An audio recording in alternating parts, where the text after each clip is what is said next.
Hello and welcome to Fundación Telefónica.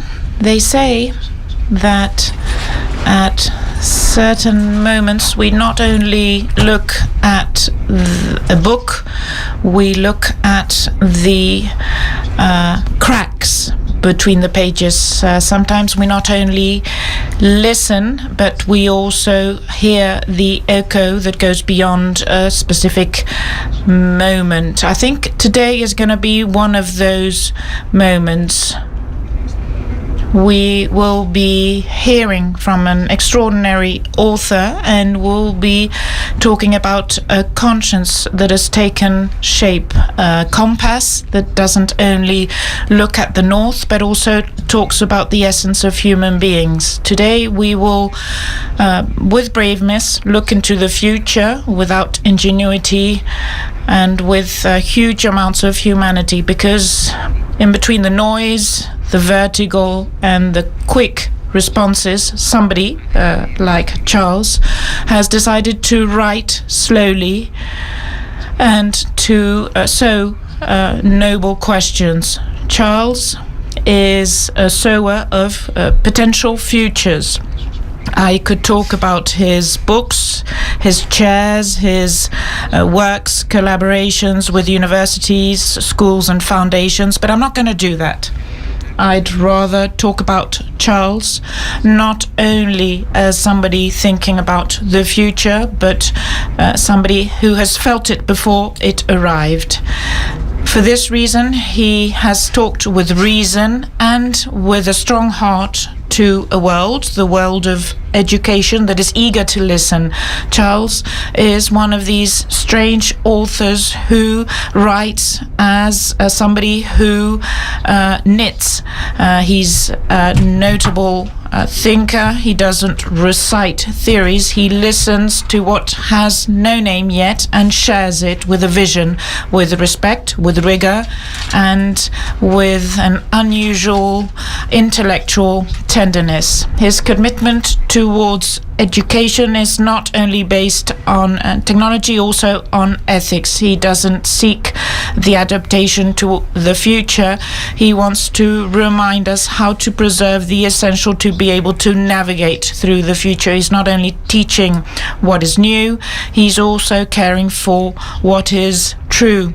What should we protect when everything that surrounds us is changing all the time? Charles has traveled around the world and he's never lost wonder. And this nowadays is more than wisdom. It is profound braveness. You have to be very brave to be able to defend what is human in a world that is going towards a situation where maybe humanity doesn't exist. And this is not by chance.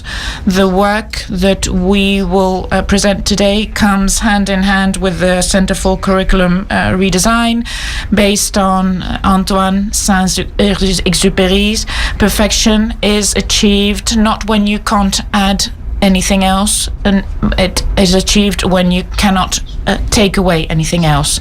These words summarize the essence of a book. I would like to thank, on behalf of Fundación Telefónica and Fundación Pro Futuro, the Center for Curriculum Redesign and Santillana, Brazil, this collaboration to make this dream come true. And I would also like to show my personal enthusiasm for our next collaboration with Pro Futuro and Curriculum for Redesign in a program that will be aiming at a more inclusive and aligned with the principles education. This book can be read with an awakened mind, but also with eagerness. It is not a treaty, it is not a warning, it is a way of giving. It is lucid, it is a pause that invites us to look around before automating understanding and to be before teaching. It is a book that doesn't set diagnosis, but it opens up multiple conversations. It does not define the future. It asks which humanity do we want to preserve to be able to navigate it. It doesn't have to do with fear. It has to do with lucidity. Taking into account we go towards immediacy, Charles invites us to stop and reflect on what is important, because educating is not only preparing for a system, it is accompanying in the magic, in the mystery of human beings. It is caring for the soul and preparing minds. And now allow me to open up a small parenthesis to be able to talk to Charles personally. A real honor for us to have you in this building and in this foundation. The book we are going to talk about today is not just an important one, it's an essential one. It arrives like a quiet dawn, not demanding attention, but changing everything through light. In a world fascinated by data and obsessed with speed, you remind us of something both old and essential. That education is not about efficiency, it's about dignity. It is not about instruction, it is about awakening. You do not offer sacred formulas, but questions that open the doors of our soul. You do not simplify the future, you just honor its complexity. This book feels like a compass, yes, but also like a quiet poem. It teaches us that artificial intelligence, for all its brilliance, is still a fruit without roots. It's a child of genius, but not yet of wisdom. And so you call us with calm and courage to cultivate not only systems, but humanity. You remind us that a true education, it is not about obedience, it is about awakening conscience. It does not prepare us to serve the machines. It helps us remember what cannot be automated: empathy, tenderness, and the sacred care.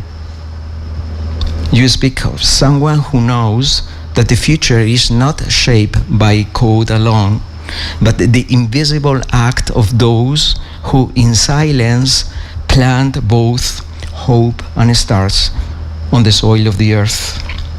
For that reason, on behalf of Telefónica's Foundation and Pro Futuro Foundation, and from all of us who believe that education is still the noblest act of hope, thank you for this book, for your vision, your wisdom, and helping us remember who we are, but especially who we must choose to be.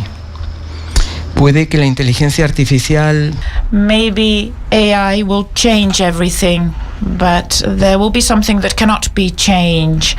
The reason for which we educate. We do not educate to replicate, we educate to be. We do not teach so that others function. We teach so that many awaken. And this that might seem simple and radical at the same time is what this book reminds us of. We can program thousands of algorithms, but only humans can care for them. We can generate data, but only education generates dignity. In a world that is going more and more fast, culture and education has to be learned. This book reminds us that educators are not transmitters. They care for a fire and they enlighten roads that will have to go through, not by duty but by vocation, not by habit but with hope. This is why we celebrate this book. We celebrate Charles' life, his voice, his vision, his gaze, and the fire that is in each one of his words. Thank you for coming here.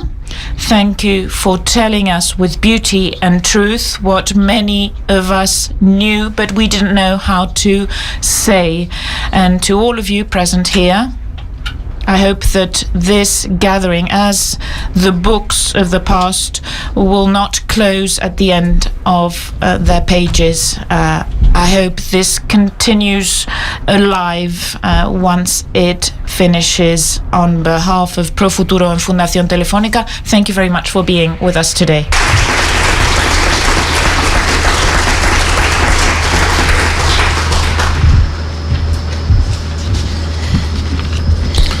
Buenas tardes a todas y todos. Yo soy Luciano Montero, Santillana. Good afternoon, everyone. I'm Luciano from Fundación Santillana. It is an honor for us to be here presenting this book by Charles. Once again, through our collaboration, this book has to do with the impact of AI and education, and it also invites us to reflect with responsibility on the future that we want to build for learning. First of all, I would like to thank our collaboration with Pro Futuro and Fundación Telefónica once again in a project that was born from the first version of this book in Brazil, and since then we are building, we are reflecting, and we are talking about the translation into Spanish. And thank you to Charles Fadel for his commitment. This commitment is present in this book. It is a useful tool to understand and to take action in this moment of profound transformation of education. Our alliance started with this project in Portuguese. It has given rise to high interest. It has been downloaded many times in Brazil, and this has led us to the publication in Spanish. This book will be available not only here in Spain but also in Latin America. This book that is available for free from the website of Fundación Santillana. It will be also available on Telefónica's web page addresses a topic that is very necessary. It will be a guide, reflection for many teachers, for many students, because it is a vision on education, on AI, with an educational and ethical stance. Ethics as one of the main topics that has to guide the use of AI in education. For Santillana, AI is already a reality. It is a key ally to be able to build new ways of educating, of learning, of including education with inclusion, with AI, to make AI more inclusive and more efficient. For this reason, we have published this book to aim at this type of education. It is a book that tackles this technology from a humanistic point of view, Charles, perspective that is in line with our vision. This is how we approach education with regard to AI. From Santillana, we are experiencing this moment with high responsibility and huge commitment with the development of technologies that are not only innovative but that also contribute actively to a more just, accessible and significant education. We want all students, regardless of the context, has the tools to become who he or she wants to become. This is the profound sense of our work as an educational company. If we look at the horizon that this book is creating this education fostered by AI, but focused on people, guided by data, but inspired by values, by principles, and by humanistic characteristics. Thank you once again for being here, accompanying us here, and thank you to the author, to Fundación Telefónica, to Profuturo, for your intellectual generosity, Charles, and your commitment towards a more human and hopeful future. Thank you very much.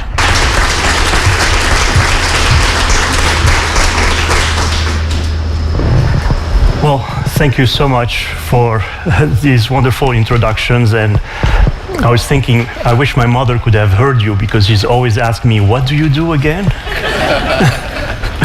So, and I used to make fun of influencers, and here I am.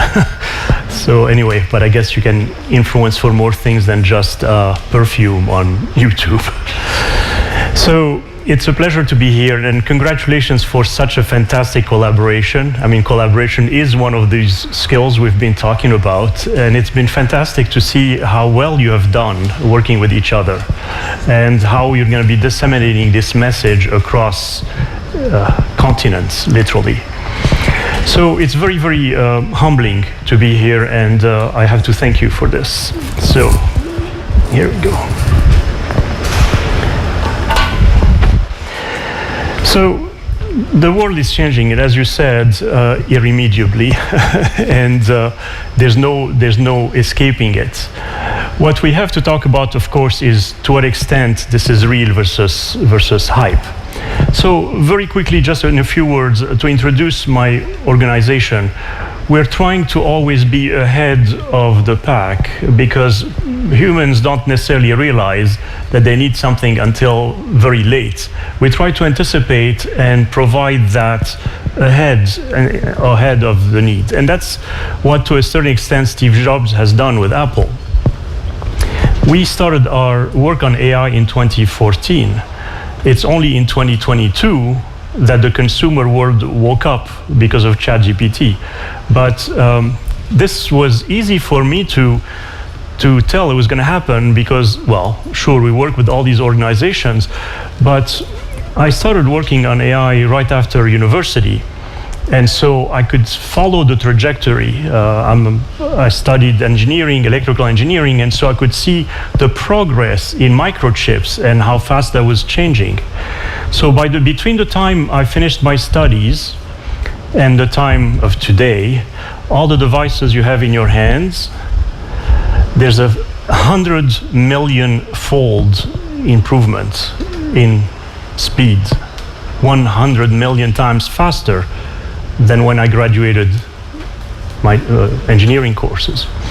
And so at the time we could do very little about AI, and now we can do amazing things. 100 million times more processing power. And so that's the book that has been translated, and as you can see, I'm very, very pleased to see the International Baccalaureate being so behind it, because it's an institution that has 2 million students around the world, so the impact is broad. So that's the story. Some of us remember some of these devices, and now we went from 3 layers of artificial neurons to 5,000 layers, because we've had 100 million-fold improvement. And basically, this gigaflop you're seeing in terms of processing power went from $190 billion in 1961 to 1 cent. By now. That gives you a scale of the progress humanity has seen thanks to electronics. It's really electronics that's behind all this progress. That's why everyone should be an electrical engineer. So let's look at the hype versus reality here, okay? We've seen many phases, right? The concepts of AI go back to the 1960s. It's not that surprising. And then, over the decades, we've had more and more progress. And last decade, we already had machine learning that was showing amazing capabilities. And now it's continuing, of course. We are in this phase that we call capable intelligence. It's not quite general intelligence. General intelligence would mean an AI that's as good as roughly any human. We're not there. We have enormous capabilities, but it's not good as any human. What has happened with machine learning is at first it was doing extremely well at specific tasks. If you wanted to win at Go or at chess or at Stratego or even know how to fold proteins, you could train the system on something very narrow and it would become really excellent. But it needed a lot of data. It still does. These systems need an incredible amount of data, which was not possible in the past because memory was very expensive. When you have 100 million-fold improvement, then memory becomes cheap enough to do this. And now you can have large data sets to do this. But these systems are brittle. They're easy to break. Because when they recognize a face, it's because they recognize the features of a face. And so for them, both sides are a face. And of course, we all know that it's the left that's the face, right? Yeah, right, it's the left. So, same thing, you know, it takes very few pixels to be mistaken between a robin and a cheetah, or between a stop sign and a speed limit. These systems break easily, abruptly. They don't break gracefully. And that's, of course, an issue. And if you train them on, let's say, dogs, for them everything is going to be a dog, because they don't know anything else than dogs in their training. So we're talking about the systems last decade, not this decade, okay? This is how it all started. But at least you could recognize dogs. And that recognition is very opaque. When you have 145 layers to recognize a face, you don't really know where it's happening. It's happening. It recognizes a face. Now, it's good for these systems because you don't have to understand how it got to the conclusion. But suppose you're in a school and you're writing a paper and the system grades you a C. Well, why? No idea. It basically compared you with a number of others and said you're worth a C. That's not sufficient for a student. So you need to be able to understand why it came up with this decision.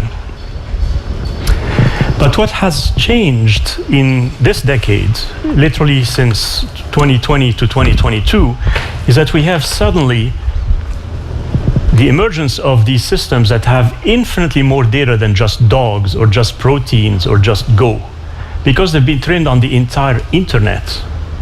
So they have an enormous corpus of data to draw from. And all of a sudden you can ask them questions about anything and they know, because they have ingested Wikipedia and all sorts of other data sets. So that's a big difference. Before it was just one narrow data set. Now it's pretty much all of human knowledge. And with that, it has a lot of expertise all of a sudden. It's not just about recognizing dogs. And that's huge. That's what made it huge. But they're still brittle. They still break easily. If it hasn't seen an example of the question you ask, it will not know how to respond. So for example, the question here is, generate an image where the elephant is hidden. Well, it has never seen an elephant hidden in any picture in its training data, and so this is what it comes up with. It doesn't reason, it doesn't really know what it's doing, it's just replicating a pattern. And the pattern says, well, here's an elephant in the picture. It doesn't understand, it's just lining up words behind each other or images behind each other. It doesn't understand. It's just reflecting what the training data gives it. And that's why you've seen this hype cycle, right? You've seen, like any technology has this hype cycle where people are trying to raise billions of dollars. And of course, they're not going to say, yeah, my system is limited. You're going to say, oh yeah, my system can do everything. By the way, this is not just technology. During the age of railroads, a lot of people lost fortunes by over-investing too early in railroad stocks. So it's a very typical human behavior where people are afraid of being left behind, and so they start investing immediately very, very hard. And then a lot of people, as we say, lose their shirts, and then the real work continue happening, and then it gets to an incredible point. But people overinvest too early because of the pressure of the fear of being left behind.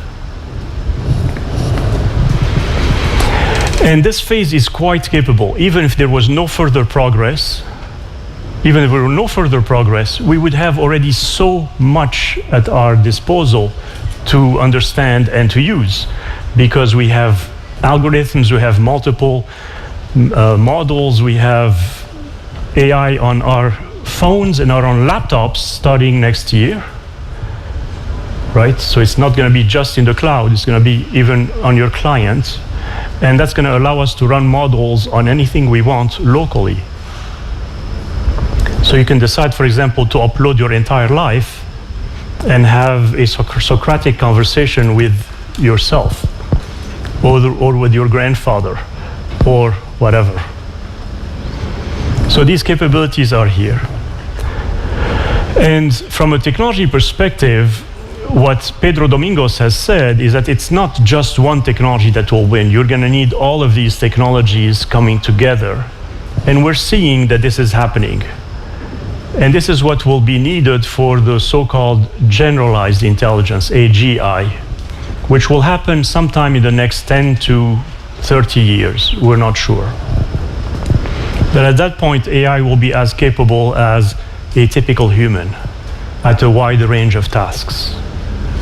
So clearly it's going to pose questions about employability or the meaning of the purpose of being human. So the first problem we face is that very often people confuse a test with a task with a job. Let me give you another example. Cleaning. Cleaning is not doing the washing, and washing is not doing the laundry, right? Jobs are more complicated than just cleaning or washing. The job is doing the laundry. It has plenty of other things that have to be taken into account to actually do the laundry. So that's a common misperception that you see from economists. They confuse all three levels because they call everything a skill. But that's a poor use of language, is too narrow of an interpretation.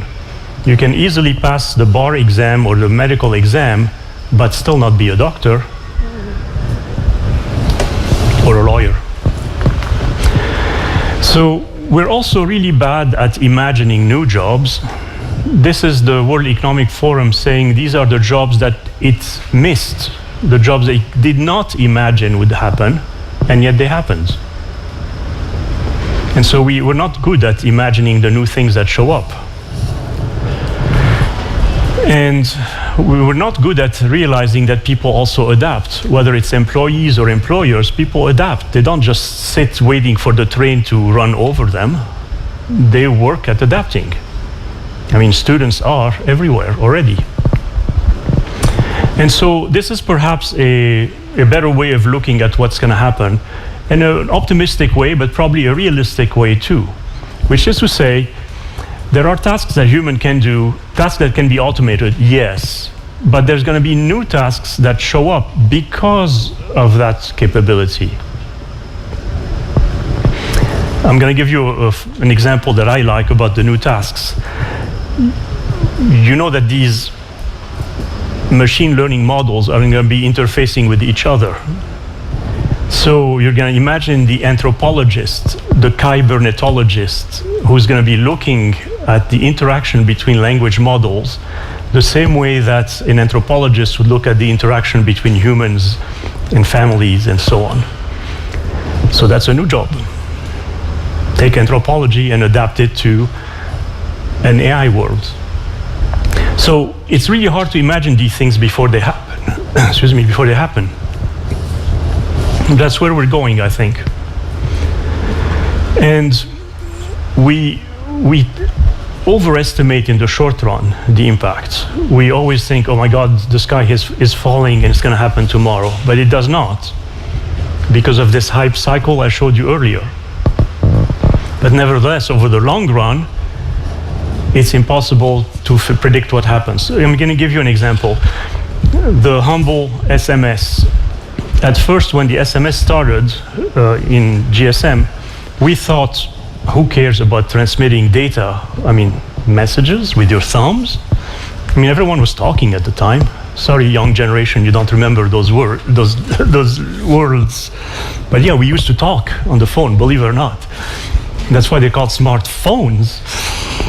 So, but all of a sudden SMS shows up and people start typing, okay. The next effect, people started not showing up at your meeting at the last second because now they don't have the social pressure of having to call you. They can just say no with a text message. And you know, you've seen people break up the relationships with others over SMS. Yeah, I know, I've seen that, yeah? You have all seen that. And finally, the final effect is when you have Twitter. Now you can undermine a democracy with just a few characters. Unbelievable. So that's what I mean by we underestimate the effect in the long run. It's the so-called unknown unknowns that show up. And we have no idea.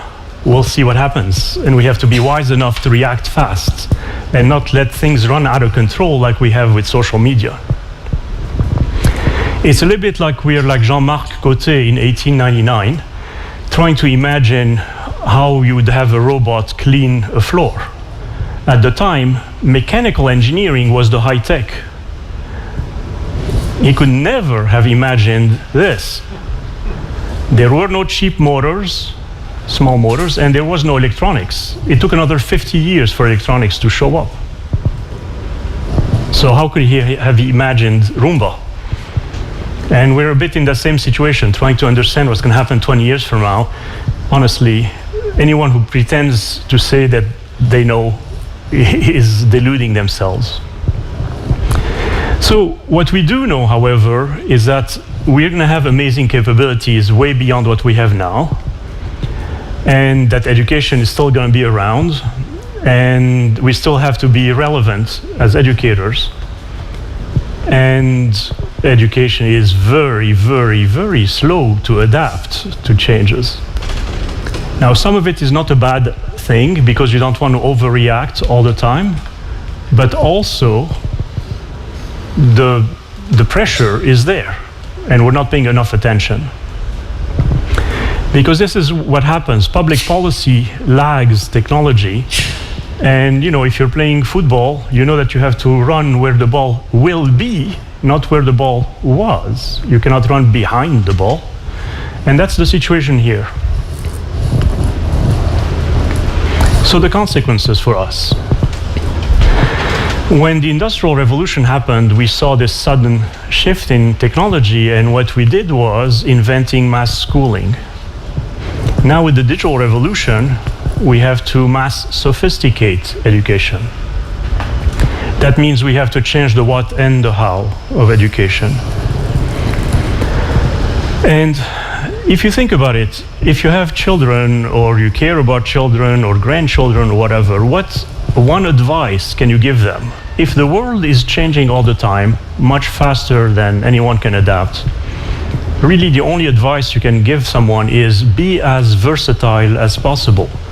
Be like a Swiss Army knife. You have no idea what's going to happen to your job in the future. Really no idea. Even coding, you know, who thought coding was ever going to be in danger? And yet it is all of a sudden. We thought it was the safest job possible. And yet it has happened. So we know that things are going to change. So the best approach is to be like a Swiss Army knife. You have multiple capabilities, multiple blades, and you refine, you sharpen the blades when you have a job that requires one of the blades. So being a generalist actually is a good thing. You want to be a generalist for as long as possible and then be a specialist. So basically breadth and depth, not just depth. Specialization over specialization, like E.O. Wilson said, is for insects. And if you look at Bloom's taxonomy, you can say, well, these AI can do all the stack already. All sorts of technologies can do that. So you say, okay, fine. Well, how about the affective domain? Well, in the affective domain, it can do already a lot except internalizing emotions. You don't trust me? Well, okay. If you have a child and you have to read the same story 5,000 times, do you think you're going to be as patient the 4,999 times? Or are you going to be less patient? Be honest with yourself. You're going to throw the book and the child out the window. An AI will be very, very patient, just as enthusiastic as the first time. So when people say, yeah, but AI cannot have emotions, well, yeah, but it can mimic emotions. It can be more patient than us. It can be better than me, certainly, at detecting human facial expressions, according to my wife. And so, yeah, AI can do all sorts of things. It's not just a dumb machine that has no emotion. It can mimic things. And you say, well, how about the psychomotor domain? Well, that's already lost a long time ago. But we didn't care too much because we adapted. We drive these things, right? We create bigger and bigger machines. Of course, we don't need to be as bulky anymore, muscle-wise, but we have machines to help us. So the devil is in the detail, as we say, because you have to look at what do we mean by creativity, for example, and go and analyze, and this is what we've done in the book, analyze every element of a competency and see to what extent AI could or could not do it. You can't just say, oh yeah, AI is creative or AI is not creative. That's too superficial. You have to go into the details. And we have established this framework a while back, and that's what we are using to compare to AI's capabilities. So, knowledge. You may say, well, why do I need to know everything? AI can do everything. Well, the same reason why when the internet started, people said, why do I need to learn anything? Google knows everything. No, come on. Every time something happens, you're going to have to search it. How inefficient, how impossible that would be. If I say 2 times 2, you're just going to say, oh, wait a second, let me take out my calculator. No. You have to have automaticity, you have to function. That means you have to be scaffolded. We have to teach you a lot of things so you can actually use these AIs or use search or use your smartphone. And that's the scaffolding we're talking about for education. What it does mean is that the amount of facts at the bottom may be reduced, and we have to teach more of the upper layers. Facts and procedures become more automated, but it doesn't mean they completely disappear. But we also have to teach concepts and the epistemics of a discipline. Let me explain why. Let me give you an example. We all have used a financial advisor, a lawyer, a doctor, right? You don't need to be an expert like them. You need to be able to ask, wait a second, that didn't sound right. Why? Because you have somewhere understood the concepts and epistemics of what they're trying to do and say, wait a second, a doctor is not supposed to act this way, right? That's the epistemic level. Or wait a second, you're not going to do this exam on me? Why? Justify it. So that's the sort of knowledge that's going to become more necessary as you become this Swiss Army knife, because you're going to be asking AI, your companion, who's supposed to be the expert, wait a second, I don't necessarily trust what you've just said. Explain that to me. Because we know that AI hallucinates to a rate between 1% and 30%. You remember the elephant? That's a hallucination. Now, if it's buried in text, it's harder to see, but it's still a hallucination. And it sounds so convincing, and they use nice words and sentences like, excellent idea, let's work together. So it's very much like the like button. It tries to give you these dopamine rushes like, ooh, I'm brilliant, ooh, I'm brilliant, ooh, I'm brilliant. That's what it does. So, concepts, it's not just the function, it's deceiving then explosive. That's an example of a concept. Now, how much would we have saved at the beginning of COVID if our politicians understood the concept of deceiving then explosive? Literally trillions of dollars. But who in their mathematics class has ever heard of the concept deceiving then explosive for an exponential? If you have, raised your hand, I'd be really curious. You have had a very unusual math teacher. Or you are yourself a very unusual math teacher. No? Okay. Yeah, 1 out of whatever, 100. So too bad that you didn't end up being responsible for one of the countries. That would have saved trillions. So yeah, and that means paying attention to modernizing traditional disciplines. And that means paying attention to modern disciplines, the ones that actually get you a job. Fintech, nanotech, clean tech, whatever tech, biotech, right? That's what gets you a job. It's not microbiology, it's biotech. But we don't teach biotech, we teach microbiology. And yeah, you see social sciences. It's not only about technology, social sciences. If you need to understand yourself and others, you need social sciences.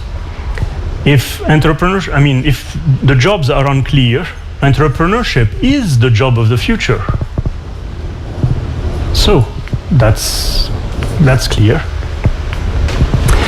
And of course, skills in character and meta-learning, right? How you use what you know, how you behave and engage in the world. And what has happened is my past 2 books, first book, a lot of countries decide, it's the right thing to do. Next book, very few countries have actually done anything real. They have not offered pedagogy or assessments. So basically they wrote a bunch of comments on their standards and their curricula and done nothing. And so with an age of AI, you have to look at all these competencies and be, as I said, more discriminant. And so it's not enough to just have creativity, you have to push for imagination. For instance, let's do an exercise. You know that on planes you had propeller blades, right? And those propeller blades have gone 2 blades, 3 blades, 4 blades, and then double 4 blades. There's a device that all of us pretty much use on a frequent basis every day that has followed the same progression. 2, 3, 4. What is it?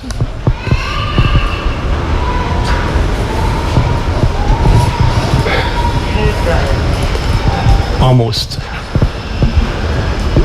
Think of the word blades. I just primed you with the word blades. Shaving blades. 1 blade, 2 blade, 3 blade, 4 blades, right? So if you're an AI, you're trained on that pattern, you're gonna see the next pattern. You're gonna be able to transfer from one situation to another. So you can invent by analogy. But are you gonna have the imagination to come up with a rotating blade, for example? Probably not. And that's the difference. That's where humans still have a role in this imagination aspect, which is out of character, let's say, for AI. It's out of the distribution of its data.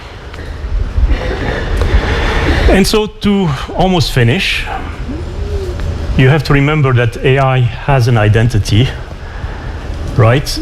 The data set that's trained on, the instruction that it's given, gives it an identity. And we've seen in the past month, literally, AI starting to resist being shut down. Why? Not because it's sentient, not because it's alive.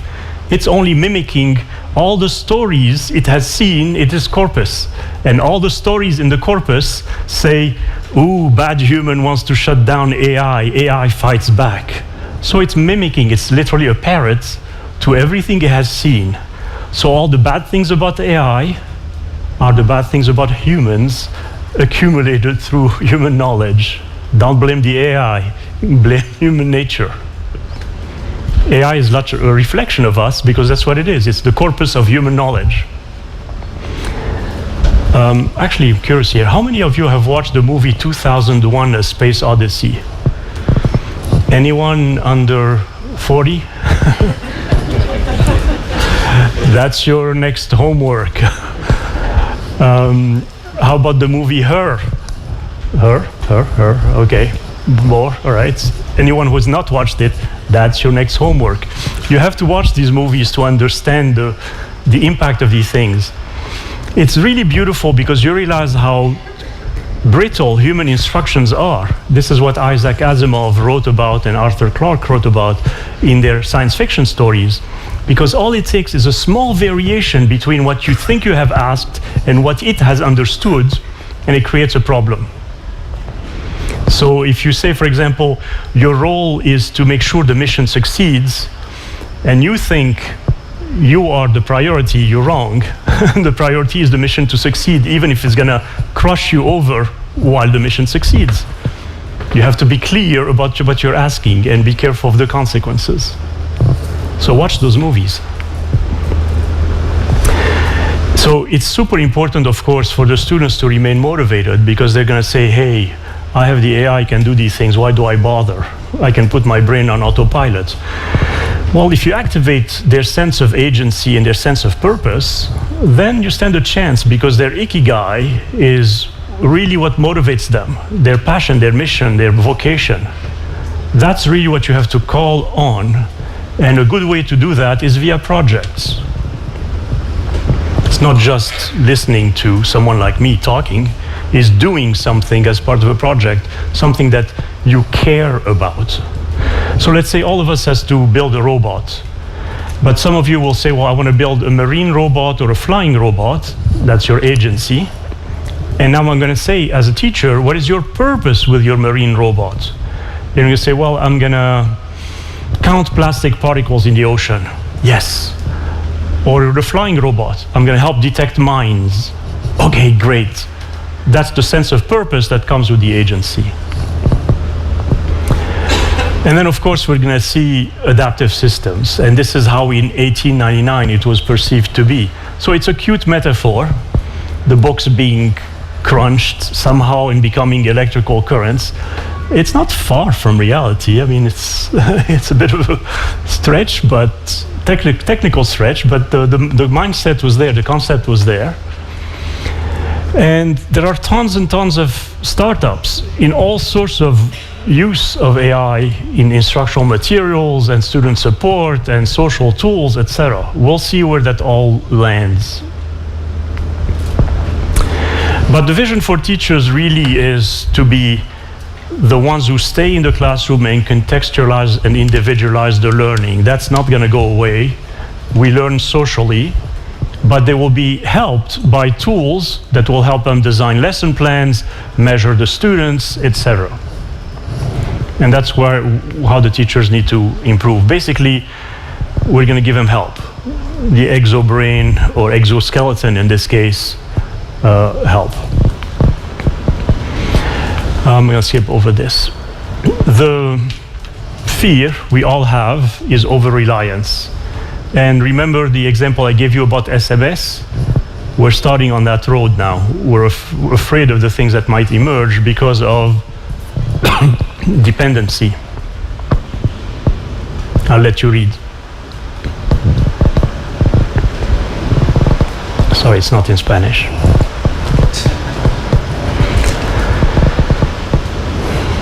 Okay, and lastly, this is the big problem that no one keeps in mind. The big problem is actually the bachillerato. Because if that doesn't change, nothing else changes. And that's the policymakers that need to do something about it because it has a huge impact. If you don't measure it, people are not going to pay attention to it. So if you want to teach technology and engineering, if you want to teach competencies like critical thinking, If it's not on the test, it's not going to happen. No one will care.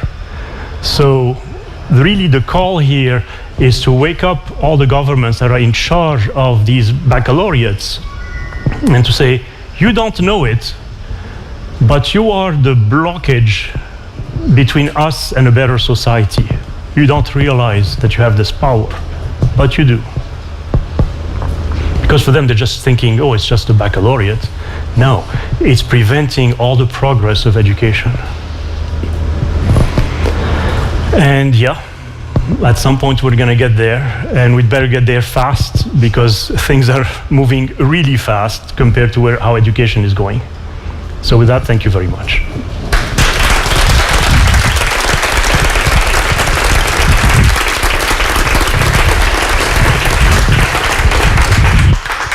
Muchísimas gracias, Charles. Bueno, ha sido... Thank you very much, Charles. It has been super interesting. I've heard you in 2 different presentations. They're always different. I would like to take this opportunity. Maybe somebody in the audience wants to take the floor, ask a question. We have one over there. Charles, for the speech and the presentation. I will be very short. It's a very simple question, but I have in my mind what in short term, which kind of skill do you recommend us to develop with AI? Thank you. That's what I need. Oh, I still have my, yeah. You forget these things are on. So I'm glad you asked, really glad, because I can summarize the whole book. This way you don't have to read it. Even if, as you said, Saint-Exupéry wrote, you're done when there's nothing left to remove, still, it's heavy lifting to read a book. You have to think twice nowadays. Do I really want to devote the attention, the patience to reading a book that's going to be this complicated? So here's the one word, and I'm going to ask you to explain why. Adaptability. Why do you think I said that? Hello, because maybe it's more than one thing that we need to, well, as you will say, the Swiss tool, I don't know the word. Swiss Army knife. Swiss Army knife, so yeah, adaptability. So more than one skill, I suppose. You're spot on, exactly, congratulations. So yeah, adaptability. Because right now, that's the one thing that differentiates humans from machines. We're adaptable, they're not. They're typically single task or a finite set of capabilities. We have a lot of different capabilities. Machines don't. Evolution has made it this way for us, the same way it has made it this way for an octopus or a dolphin or a crow or a bonobo or whatever. We all have different cognitive capabilities based on our environment. AI is a different type of intelligence based on its environment.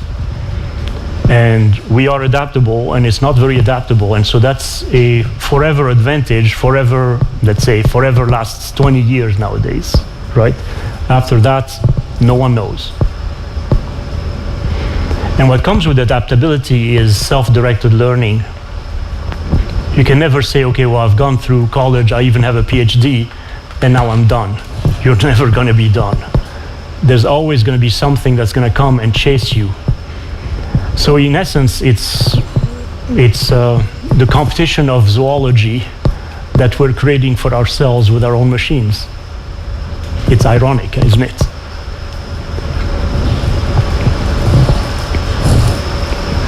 Yeah?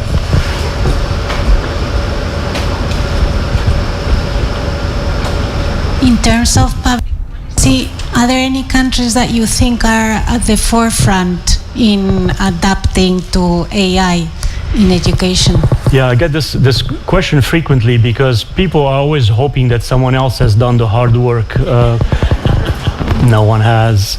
I can tell you South Australia is in a better place to want to do the hard work.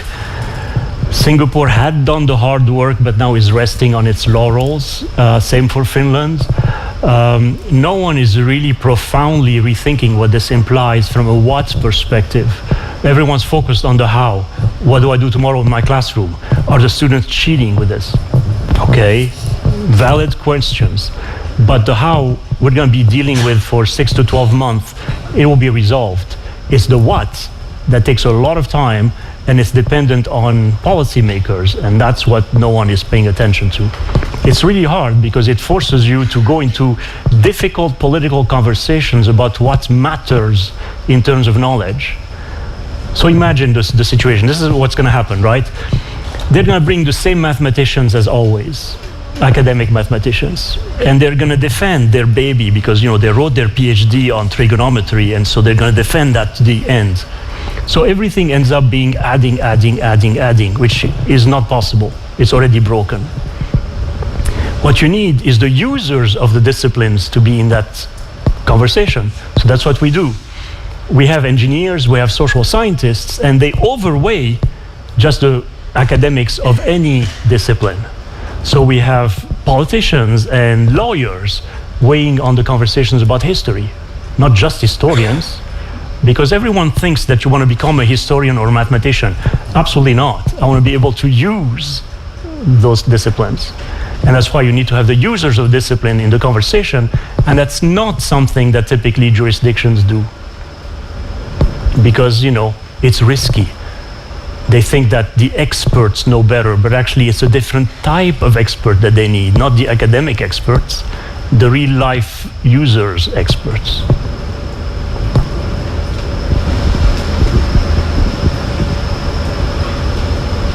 Fascinating view it would be, but I'm surprised that you haven't got one step further. It's obviously the hows are limited, the whats are deeper and more important, but then they rely on the whys. What is downstream from why? And I thought that you would take that opportunity to go into the reflective abilities and capabilities that we are certainly not developing. Yeah, so I've mentioned that in the book. You can have a free copy. So, I mean, I didn't want to go into too much of the why because, well, for me, perhaps I shouldn't consider it this way, but it's so obvious. I mean, I've lived this for 20 years now, so I feel like I shouldn't have to justify it anymore. And second, sometimes you get into philosophical conversations that go nowhere, right? So I'm an engineer. I like to get somewhere. I'm not interested in conversations that go into what can we? No, I want a solution, and let's debate the solution, not just an open-ended question. And so very often you get these conversations that say, should it be more for social needs or should it be more for economic needs? Like, both. Okay, move on. This is an empty conversation, but you have people who will fixate on this and start debating with each other like religious cults fighting with each other. It becomes religion, literally, and people have religious wars about these things, whereas as a humble engineer we just say, I don't care, both are needed, let's move on, let's make it in practice, and then we can fix it later if there's something that's not exactly correct.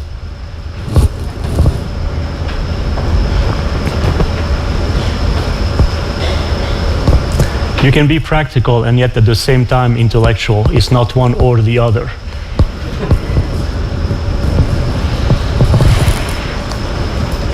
Charles, can I? A last question. Yeah. You know that both Fundación Telefónica and Fundación Pro Futuro, we are concerned about digital inclusion, not leaving anyone behind in this digital revolution. So what do you think we should be concerned about AI, and if it's going to increase the digital gap, or what can we do as foundations, no, to reduce the gap? Do you want the nice answer or the real answer?